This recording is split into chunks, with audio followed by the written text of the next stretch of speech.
So here's what I believe we know. And to be clear, the Florida State Fire Marshal is conducting a formal investigation, and they will, of course, determine all of the objective 100% facts, and that'll take some time.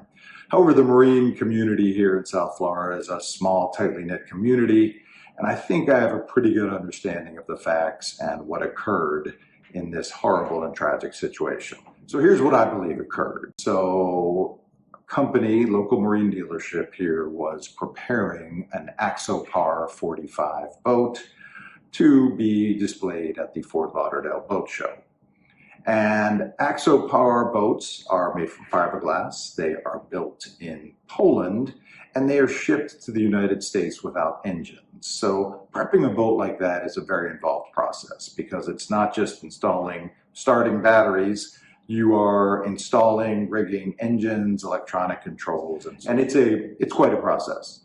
And boat show preparation, I know from experience, can be very chaotic, very intense, and a lot happening in a short period of time to get all the display boats ready for the boat show. An Axopar 45, engines had been rigged, triple mercury outboard engines. The boat was on a trailer at a boatyard facility, and it was being fueled from a tanker truck. So a tanker truck parked nearby, and it was being fueled with gasoline to be transported or be ready to be driven to the boat show via water. At the same time, as I understand, the boat was covered with that shrink wrap material that new boats are often protected with for transport and so on, to keep them nice and clean. What I understand is that during the fueling process, the technicians who were preparing the boat were also installing some batteries or doing some other type of electrical work simultaneously. This is certainly not the fault the person who was tragically killed in this incident, nor the other technicians who were critically injured. Diesel is a separate subject. We're not going to cover that today.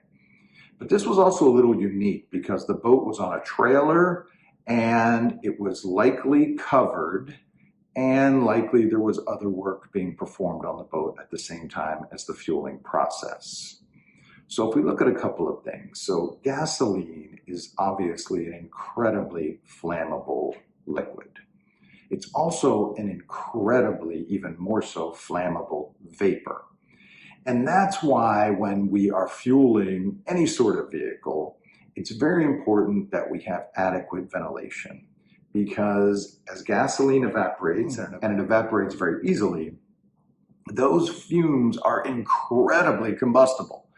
The slightest spark can cause an explosion if there are fumes in the air not being properly ventilated. That's why boats have a blower fan in the engine compartment to assist with ventilation before startup of the engine and make sure everything is ventilated properly.